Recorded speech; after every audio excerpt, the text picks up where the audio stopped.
مساء الخير حبايب، يسعد مساكم. طبعا الوصفة مالتنا اليوم خطيرة، هي شيخ محشي عراقي. طبعا كل العوائل العراقية تحب هاي الطبخة. نبلش بالمكونات. عندي قلاصين تمن، عندي نعناع، عندي ثوم وبصل، وعندي باذنجان، عندي الشجر اللي هو الكوسة، وهنا عندي فلفل بارد قطعة واحدة، وهنا عندي كيلو لحم شرح، وعندي ربع كيلو ليا. أول شي سويته أنا هنا حفرت الباذنجان والشجر وغسلتهم كل زين. حتى نسوي الحشوة، فأني أول شي ثرمت البصل بشكل ناعم، وبرشة الثوم، وقطعت اللحم، وراح أضيف المكونات مالتنا بالكاسة مالتنا.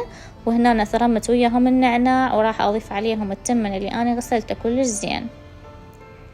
حتى نضيف البهارات مالتنا، فاني هنا عندي ملعقة طعام بهارات محاشي، وعندي ملعقة شاي فلفل اسود،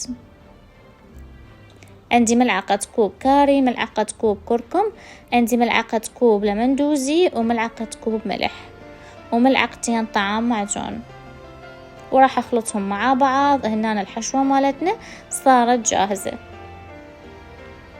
راح نبدي نحشي اول شي الباذنجان.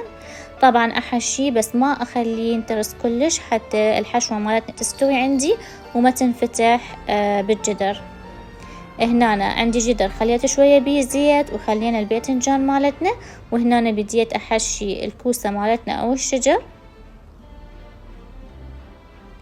وهنا أنا بعد ما حشيت كل الخضروات، الجدر مالتنا صار جاهز. راح اخليه على النار، وراح اخلي الصوص مالتنا فوقه. الصوص اني احتاج 3 ملاعق معجون، وهنا ملعقة كوب ملح، ملعقة كوب لمندوزي، وقلاصين مي. هذا اول واحد، وهذا الثاني، وراح اخلطهم كل زين. هنا خليت الجدر على النار، خليت الصوص فوقه وقبضته، وراح اتركه يستوي. وين عشاق الشيخ محشي؟ كتبوا لنا بالتعليقات.